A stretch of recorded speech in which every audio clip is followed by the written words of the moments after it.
There was a time in my life that I felt really stuck, confused. I didn't know what to do. I knew I had a lot of things I could do, but what I was doing at that time was not satisfying.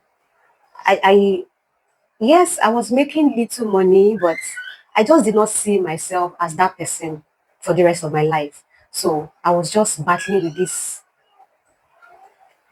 Um, I don't know how to put it. So I don't know how to explain it, but it happens to people when you want more, but you don't know what to do. You don't even know if that more is what you want. You're just there doing what you're doing, but you can feel it in your guts that that's not just where you want to be for the rest of your life. So that was around 2016, 2017. Yes, and I was selling in my small kiosk. I was selling rice, gari, beans, plantain, coconut, fresh tomatoes, fresh pepper, egusi, ogbono. If you are able here or if you're a woman here and you go to the market, you know that Igbo soup is a ogbono soup. And there's this type of egusi that they make that you have to grind it with the manual machine. I had that machine. I was selling all sorts of things, generally food stuff in the streets where I live or we used to live at that time. And I remember that I would go to the market very early to sell ogbono seed that my mom would send to me in big bag. I would go to Yanova market first around 3 a.m. to sell. That market is a food market and it's a very big market where people who sell in the streets buy their items from. And then I'll go there 3 a.m., 3:30, 4 a.m. max. I'm already in the market. I was a correct, proper market woman. So I'll go there, sell my stuff.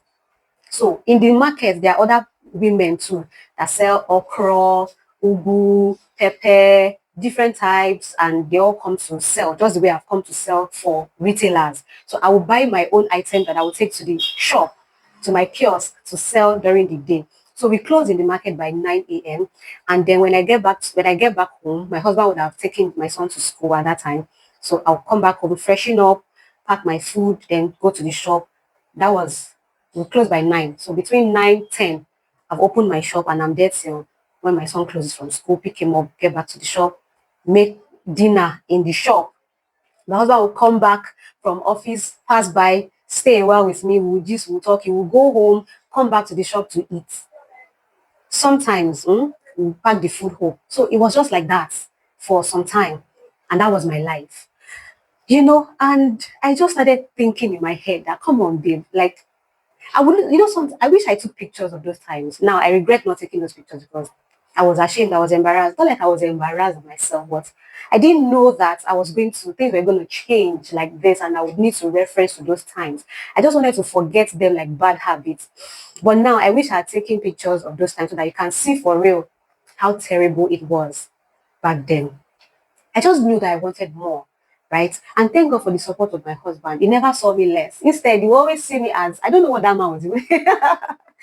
Like I would look at myself whenever I'm coming back from the market, my slippers is all dusty. We're selling beside the expressway. If you know Yanoba in Lagos or John Market, you will know that that place is a proper market and it's beside the expressway. Trucks are passing, cars are passing. Sometimes in the market, I will just catch myself.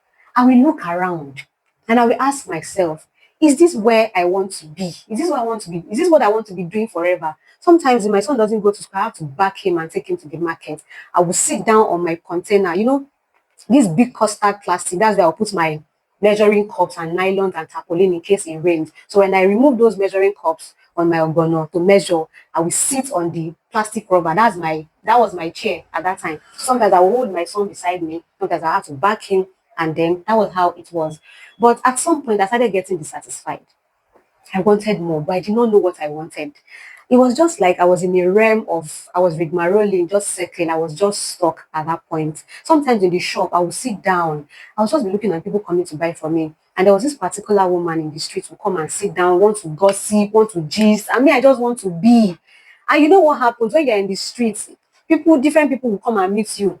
You'll be forced to make friends with people that you are not even, your goals, nothing aligns between you people. You are just of course, you will welcome them. When they finish buying market, they want to sit down and gist, and you just want to go back to maybe read or do something. It was like that. I was just doing it. I wasn't really enjoying it. And then I decided to start reading. And let me tell you something. As long as your mind starts yearning for more, you should listen. That change is going to be really, really difficult. It will look like you're turning your life upside down, like you're going worse. It will look like things are going to get worse because the truth is, at that time, I was no longer satisfied. I didn't know what to do. Should I go back to school? Should I go and get a job? With which certification? I only had NCE. And the only job I could get at that time was to teach, which I had already done. I didn't even like the teaching jobs that I got before I started to go into my own business. So I was just confused. And I know a lot of people are there at this stage right now. You're thinking, I'm multi-talented. I'm not supposed to be here. What do I do? Now, this was actually what I did. It wasn't like intentionally. Everything just happened, boom, like that. It happened in stages. And after then, I decided to go back to school. My husband said, Alpha, will you go back to school? And because I had been reading, I was just reading about all the books I picked up at that time. They were just about talking about the power of the mind, transform your mind. If you can transform your mind, you can transform your life. How powerful the mind is, how you can take charge of your mind, take control of your mind. It was just like, what is it about this mind? And then I realized that if you want to become anything, if you want to do anything, it starts from the mind and you begin to see things differently. I was at that realm, so it was easy for me to understand that, okay, if I want more, I should be able to do more and I should be able to be more. So it is the becoming that helps me to get to where I want to be. And then when my husband suggested I should go back to school, I said, okay, no problem. Let me tell you, my people of God, I had NCU. I didn't go and do direct entry, which was like the easiest route because you will not do 100 level. Once you write your exams, you just enter through 200 level, but you study education. And more myself, I said, I don't want to study education. I don't want to go and teach. I want to do another part entirely and let's see how that will take me. It wasn't like I had a plan, like after school, this is what I'm going to be doing. But I was just curious enough to want to go back to school to study psychology. I made up my mind to study psychology. It was not a course that they gave me, because I wanted to like understand how powerful the mind is, how my mind I can like be in the seat of my own life and steer the wheel to the direction that I want. What direction? I don't know yet, or I didn't know. I just wanted to take charge and take control of my life. I was not willing to settle for what life was giving me. It was a hard decision. Then I had my daughter. I stayed a whole year at home. I sold the container, sold all the goods in the container. In fact, I remember the woman I sold the container to was telling me that, oh, there's no problem because I was making sales. We were eating now. We were struggling, no, but at least we were feeding okay. So she was now confused, like, why do you want to sell your container? Is anything the problem? I think I've shared this story many times, but let me just still share it to encourage somebody. After that, I sold the container. I went back home for a whole year and I was just praying and thinking of what to do.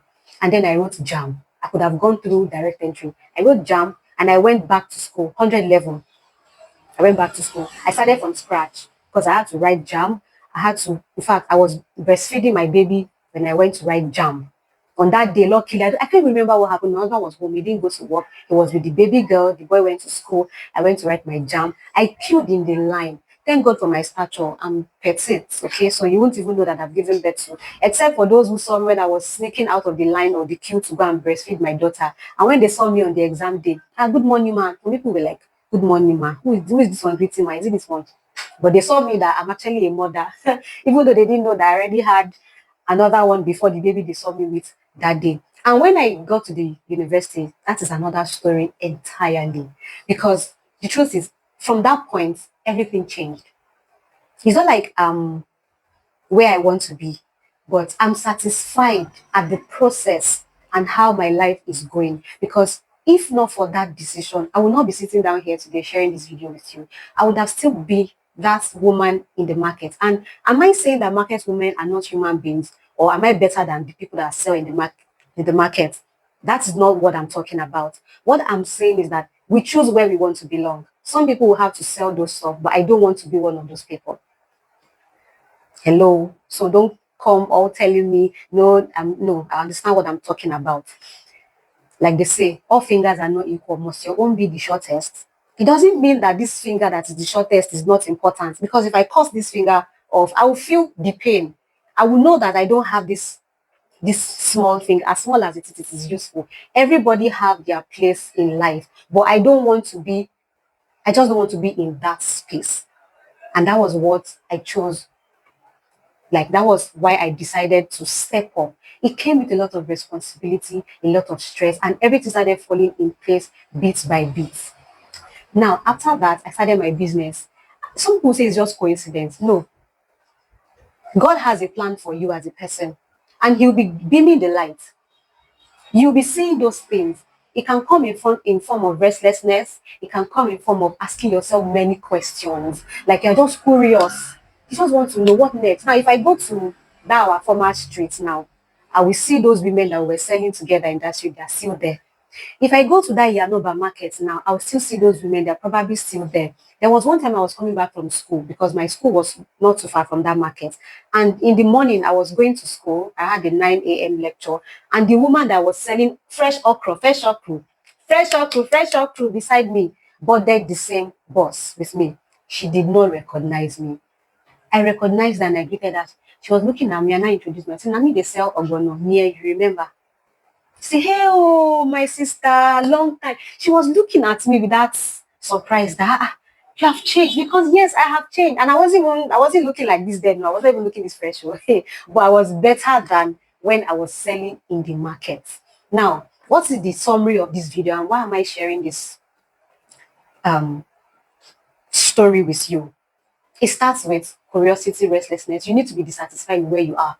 If you are okay with where you are, then there's no problem. But for people who want more, that more will come. It will prompt you. You will know that there is more. The next thing you want to do for yourself now is to just go and see how you can learn about the power of the mind. Train your mind for the worst. Let me put it like that. Like, let me think about the worst situation if I don't achieve my goal. If I don't become a better person, what is the worst thing that will happen to me? The worst thing that I can't even imagine it is being in that place.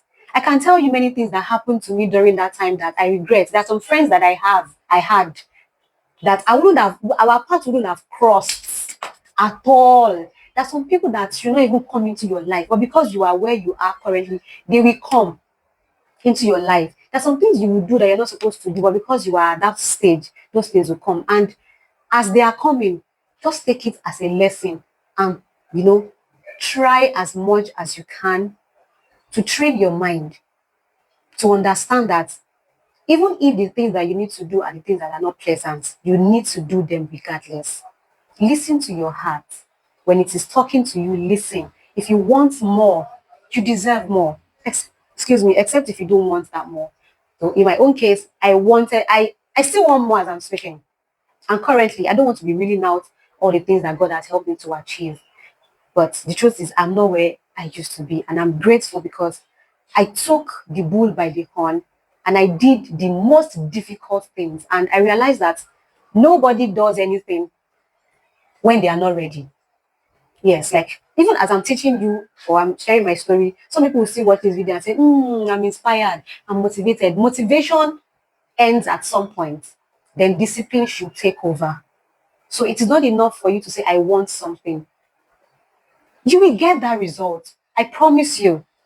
But only if you do the work. And these are the things that are not taught. Nobody can teach you how to do the work. Nobody can teach you how to endure when the things are not going your way. Nobody taught me how to attend 8 o'clock lecture. My husband used to work in Lagos State University, and I gained admission into Lagos State University. There was no connection. There was nothing. He warned me. Oh, he said, look, don't say because I'm working in last, you will not attend classes. You will not do your exams. I will not come and beg. He's the kind of person that likes things to be done the right way. And he told me, I will not beg anybody. I won't follow you to any office to lobby or beg. You have gotten this far because you worked this hard. So you will finish strong. And I spent 4 years in Lagos State University studying psychology by myself, me and my 2 ears. And I had 2 children. And he supported me in the way that he could. Not to read. He didn't support me to read. He can support me to cook soup when I buy ingredients. That one day. That support. But not, please now, help me to beg. I would, no, no, no, no, no. I played my part. And he was very proud of me when I graduated. He was like, yes, you did it. And because, see, it's one thing for me to gain admission. It's another thing for you to be begging me, go to class now. That's what many people do. They want that thing. They really desire other people's results. But when it comes to them doing the work, they don't want to participate in the process of them themselves getting to where they want to get to. So I hope with this video that I've just shared with you, with this story that I've shared with you, you have understand now that it is not enough for you to be restless or desire good things or you want results. There's work to be done. But the guarantee is that if you can do the work, you will see how better you will become day by day. So, if you have any questions, don't come and be asking me. eh, no, don't ask me like personal questions. I'm talking about if you have any topic you want me to talk about. I'll try my best to share with you just for you to learn. And this video is just for educational purpose. And I trust that you have gained something. If you want to reach out to me one on one, you can chat the WhatsApp number in the description box. It's not free, okay? It's a consultation. And I need you to understand that. And if you decide to learn how to make headwear, because that's what I do currently, I teach people how to make headwears, hats, fascinators. As you can see on my top, on my outfit, headwear boss. I'm the headwear boss. They call me class captain because I'm running things. I'm training people in Nigeria, in different countries from the comfort of my space. And you can also take that to, if that's what interests you, you can learn. Just click on the link in the description box to take you to my Instagram page or the other YouTube channel where I drop tutorials every week so that you can start learning from there. And also, you can reach out on WhatsApp if you want to speak with me one-on-one. So thank you so much for watching this video. I love you so much. That's why I'm here. I could be doing something else right now. But I'm here sharing with you because I may not know you physically, but I know that there's something in you that is yearning for more. And you definitely get it, but have it at the back of your mind that you need to work for it. It will not come and fall on your lap. Don't let them lie to you. There is nothing that is good with going through shortcuts. Nothing good comes with shortcuts. You just have to just do the work. So till I see you in another video, my name is Adiola. See you. Bye.